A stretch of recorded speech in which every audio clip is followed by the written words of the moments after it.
පන්සලේ ප්‍රධාන දායිකාව නිසාම ගමේ සියල්ලෝම ඇයට සැලකුවේ මහත් ගෞරවේ. ඇය එතරම්ම දැහැමි විය. බෝධි පූජාවක්, පහන් පූජාවක්, භාවනා වැඩසටහනක් වැනි ඕනෑම පින්නතේ කටයුත්තකදී නිතැතින්ම ඒට මුල් වූයේ ඇයයි. ලොකු උපාසක මෑණියෝ යන නමින් ගමේ සියල්ලෝම ඇය අමතන්නට වූයේද මේ නිසයි. කාලය කෙමින් ගෙවී ගියා. ඇය තම සියලු ඉඩකඩම් තම දරුවන් අතර බෙදා දුන්නේ සියලු වගකීම් වලින් නිදහස් විය යුතුයයි සිතූ නිසා. තමන් මෙතෙක් ජීවත් වූ මාගය තම එකම පිරිමි දරුවාට ලබා දුන් ඇය ජීවිතයේ අවසන් කාලය ලොකු දුවගේ නිවසේ ගත කිරීමට තීරණය කළා. මවක ලෙස තම යුතුයකම් මැනවින් ඉටු කරමින් සිය ඉඩකඩම් සමව දරුවන් තිදෙනාට බෙදා දුන් ඇය ටික දිනක් ඇවෑමෙන් ලොකු දුවගේ නිවසට පැමිණියා. නිවසට පැමිණි මුල් කාලේ ලොකු දුවකින් ඇයට ලැබුණු සැලකිලි කල් ගතවත්ම ටිකෙන් ටික අඩු වී ගොස් අවසානයේ ලොකු දුව විසින්ම ඇයට පළ නොකියා පලා බෙදන්නට වැඩි දවසක් ගත වුණේ නැහැ. තම දරුවන්ගේ සියලු කටයුතු අම්මාට පැවරූ ඇය එම කටයුතු මවගෙන් මගහැරෙන විට අම්මාගේ ඇඟට කඩාගෙන පැන්නේ ආවේශ වූ යකින්නේගේ විලාසයට. මේ හේතු හමුවේ මෙතෙක් කල ඇය සිදු කරගෙන ආගමික කටයුතු සීමා කරන්නට උපාසක මෑණියන්ට සිදුවිය. ඒත් ඇය අඩදබර කර ගැනීමක් හෝ තම දරුවන්ට වෛර කිරීමට උත්සාහ නොගත්තේ සත්‍ය ලෙසම ජීවිතයේ අනිත්‍ය අවබෝධ කරගෙන සිටි නිසායි. මේ ආකාරයට වසරක කාලයක්වත් ඇයට ලොකු දුවගේ නිවසේ සිටීමට අවස්ථාව සැලසුනේ නැත. ඉන්පසු ඇය පොඩි දුවගේ නිවසට පැමිණියේ හිතේ ඇතිවුණු කලකිරීමත් පොදි බැඳගෙනයි. විදුහල් ප්‍රතිනියක් ලෙස සේවය කළ මේ උපාසක අම්මාට ප්‍රමාණවත් විශ්‍රාම වැටුපක්ද හිමි විය. ඇය එම මුදල් බොහෝ විට වැය කළේ පින්නතේ වැඩවලටය. සිය දරුවන් යහපත් ආර්ථික පසුබිමක සිටි නිසා ඔවුන්ට මුදලින් උපකාර කිරීමට තරම් මේ අම්මා කටයුතු කළේ නැත. බාල දියණියට කෙසේ වෙතත් ඇයගේ සැමියාට නම් මෙය ඉවසිය හැකි කාරණාවක් නොවිය. හවසට මත් වතුර කටගාගෙන ගෙට ගොඩ වදින පොඩි බෑනාගේ ප්‍රධාන මාතෘකාව බවට පත් වූයේ නැන්දම්මාගේ විශ්‍රාම වැටුපත්.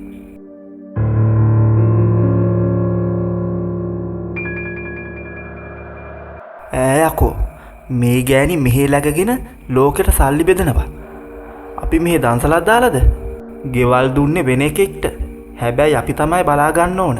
මේක මාර නීතියක්නේ. මෙලෙස ඇරඹි වාදය ටිකෙන් ටික වර්ධනය වෙමින් බෑනන්ඩිය අවසානයේ සිය නැන්දම්මාට අසභ්‍ය වචනයෙන් බැන වැදීම දක්වා දුරදිග යන්නට විය. මේ අපවාද අසා සිටින්නට බැරිම තැන ඇය තම විශ්‍රාම වැටුපෙන් වැඩි කොටසක් තම පොඩි දුවට දීමට තීරණය කළාය. එහෙත් බෑනාගෙන් ඇතිවන හිත් පීඩා අඩු කිරීමට මෙය ප්‍රමාණවත් වූයේ නැත. අවසානයේ ඇය එම නිවසින්ද නික්ම යාමට තීරණය කළාය. තම එකම පුතාගේ නිවසට නැතහොත් මහගෙදරට යලි ඇය පැමිණියාය. එහෙත් ලොකු පුතාගේ ලේලිය පිළිබඳ නම් ඇය තුල පැවති යහපත් හැඟීමක් නොවේ. ඇය මහගෙදරින් පිටව දියණියන් වෙත යාමට තීරණය කිරීමට හේතු වූයේද මෙයයි. එහෙත් අවසානයේ යලි ලේලිය ළඟටම පැමිණීමට ඇයට සිදුවිය. ඇයගේ ලොකු ලේලිය වූ කලේ සෙල්ලක්කාර ගති ඇත්තියකි. තම දරුවා රවටමින් සෙල්ලක්කාරී ලෙස ගත කරන ජීවිතයටත් ගමපුරා ඇය පිළිබඳ පැතිර යන කටකතා නිසාත් මේ අම්මා පසු වූයේ දැඩි කලකිරීමකිනි. නැන්දම්මාගේ යලි පැමිණීම ලේලියගේ ඇඟේ මාළු නටන්නක් බවට පත් වූයේ නැන්දම්මාගේ පැමිණීමත් සමගම තම නිදහස සීමා වන බව ඇය අත්දැකීමෙන් දන්නා නිසාය. ලේලියගේ වෙනස්කම් ඉවසා සිටීම ඇයට ඉතා අපහසුය. එයට හේතු වූයේ තමන් මෙතෙක් ජීවත් වූ නිවසේ සිටම ලේලිය ඇයට දිගින් දිගටම පීඩා කිරීමයි. දහවලට ඇය කුසගින්නේ සිටි දින ගණන ආහාරගත් දින ගණනට වඩා වැඩි වූයේ ලේලිය තමා ආහාරගෙන නිම වූ සැනින් භාජනවලට වතුර දමන නිසාය. දහවල් කාලේ නිවසේ තනි වූයේ නැන්දම්මා හා ලේලිය පමණක් වූ නිසා ලේලියගෙන් ඇය වෙතට එල්ල වූ පීඩාව තව තවත් ඉහළ ගියේය. හිත් පීඩා හේතුවෙන් ඇය වේගවත්ව දුර්වල වන්නට විය. ශාරීරිකව ඉතා දුබල වූ ඇය රෝගියෙකු බවට පත් වූවාය. අසනීප වී ලෙඩ ඇඳට වූ ඇයට ඇප උපස්ථාන කරන්නට ඇයගේ දරුවන් තිදෙනාගෙන් එක් අයෙකු හෝ ඉදිරිපත් වූයේ නැත. අවසානයේ ගමේ පන්සලේ හාමුදුරුවන්ගේ මැදිහත්වීමෙන් ඇය වැඩිහිටි නිවාසයකට ඇතුළත් කෙරිණි. ඇය එන්නම දුර්වලව අවසානයේ ඇයගේ ජීවිතය ලෙඩ ඇඳට පමණක් සීමා විය. මුල් කාලයේදී මාසයකට වරක් පමණ ඇය බැලීමට වැඩිහිටි නිවාසයට පැමිණි දරුවන් තිදෙනාටද ටිකෙන් ටික ඇය අමතකව ගියේය. එය සීතල දෙසැම්බරයේ හිමිදිරි උදෑසනකි.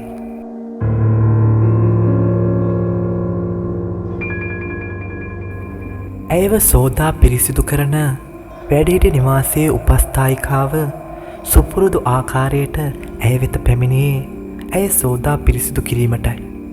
වෙනදා සිනාසී තමා පිළිගන්නා මේ වැඩිමහල් අම්මා එදින ඇඳට වකුටු වී නිදාගන්නේ මන්දැයි සේවිකාව විමසා බැලුවා. ඇයගේ ශාරීරය දරදඬු වී ගොස් ඇත්තටම ඇය මිය ගොස් සිටියා.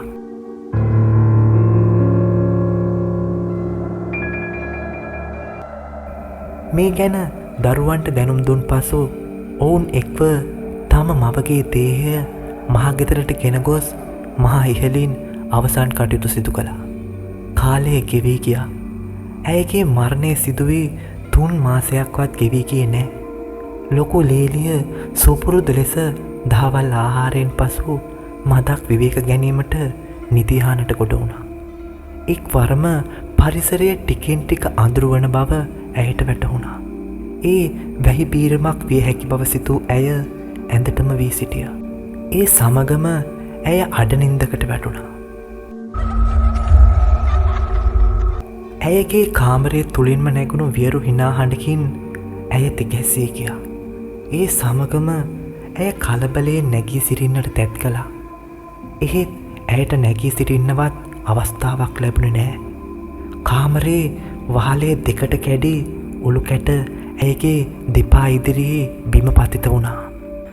කිසිවක් සිතාගත නොහැකි වූ ඇය භූමිකම්පාවක් සිදුවන්නේ දැයි යන්න සිතා කිසිදු අරමුණකින් තොරව ඇඳ යටට රිංගීමට උත්සාහ කළා. ඒ වන විටත් ඇය ප්‍රමාද වූවා වැඩි. වහලේ වූ විසල් පරාලයක් ඇයගේ කකුල් මතට ඇද වැටුණා. ඇයට මතක එපමණයි. යලි සිහිය එන විට ඇය සිටියේ රෝහලේ. පළමුව නිවස පිටුපස වූ විශාල පොල්ගස ඉදිරි නිවසේ යටලිය කඩාගෙන නිවසට පතිත වී ඇත. වැස්සක් හෝ හුළඟක් නොතිබුණු ගිනි දවාලක මහා ගසක් මුලින් ඉදිරි බිම පතිතවීම සියල්ලන් තුළම ඇති කළේ පුදුමයක්. හදිසියේ සිදු වූ අනතුරින් ලේලියගේ පාද දෙකම බිඳී ගොස් තිබුණා. මාස කිහිපයකට ඇයට දෙපයින් නැගී සිටීමට නොහැකි බව වෛද්‍ය නිගමනය වුණා. මේ අතරතුර දිනක් ලොකු දුවගේ නිවසේ ඉදිරි දොර දෙසින් කිසිවකු හෝ තට්ටු කරන හඬක් ඇසුණා. ඒ වෙද්දී වෙලාව පස්වරු 7ට විතර ඇති. ඒ මොහොතේ නිවසේ රැඳී සිටියේ ඇය පමණයි. ඇය ඉදිරියට ගොස් දොර හැරියේ පන්ති ගිය තම දරුවා ගෙදර පැමිණ ඇතැයි සිතූ නිසා. යලිත් පිටුපස දොරට තට්ටු කරන හඬ ඇසෙන්නට වුණා. පුතා, මොකද වෙලා තියෙන දරුවෝ? ඇය ඉදිරි දොර වසා දමා කුස්සියේ දොර ළඟට ගොස් දොර හැරියා. බුදු අම්මෝ!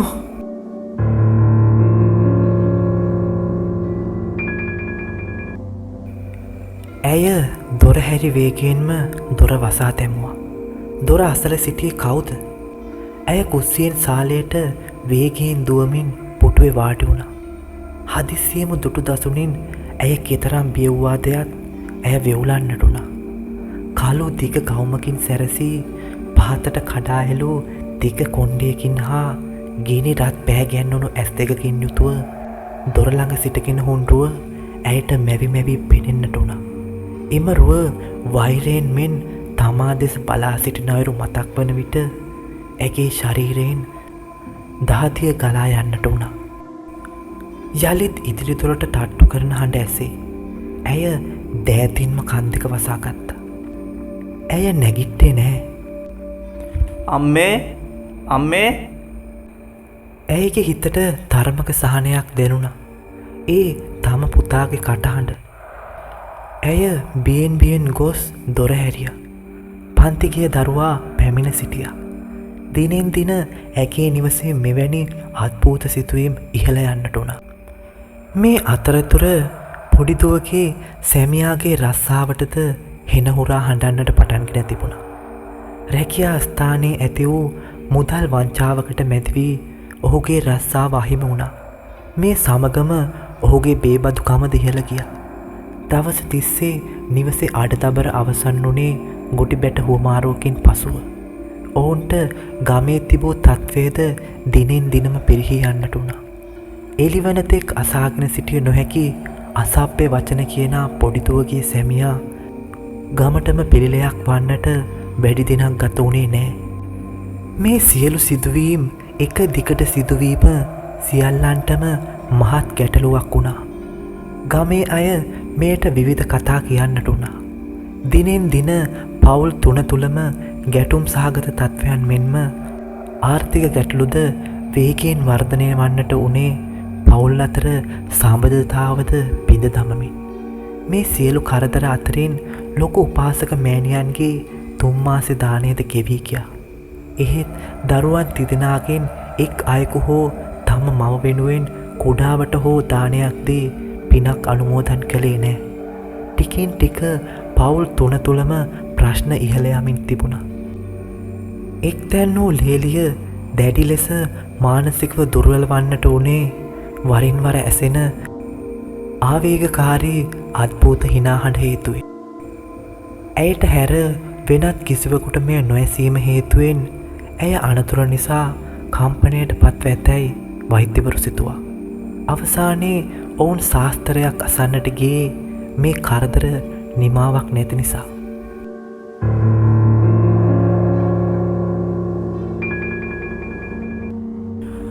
තමුන්ගේ නෑ කෙනෙක් ළඟදි නැති වුණා නේද? එහෙමයි කුරුණාන්සේ. ඒ ඇත්ති බොහොම පින් කරපු කෙනෙක්. ඒ තමුල්ල එක්ක දැඩි වෛරයෙන් ඉන්න මලයකෙක් වෙලා ඉන්නේ. මේ මලයක් ඉන්න පවුල් ඔක්කොම විනාශ කරන්න බලන් ඉන්නේ. කවුද? ළඟදි නම් නැති වුණේ කුරුණාන්සේ අම්මා තමයි.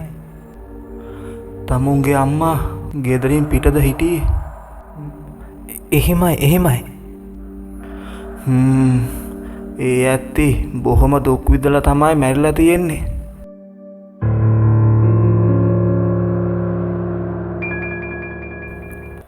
ලේලිය නිහඬව බලාගෙන සිටියා විනා කිසිවක් කතා කළේ නෑ.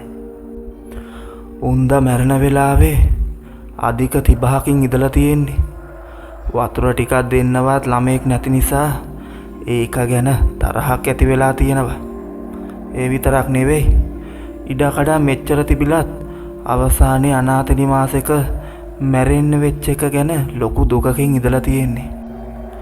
ඒ හින්දම මලයක්ෂාත්මයක් බවට පත් වෙලා එයාව ඉවත් කරන්න ගොඩක් අමාරු වෙයි. එයා ගොඩක් ප්‍රබලයි.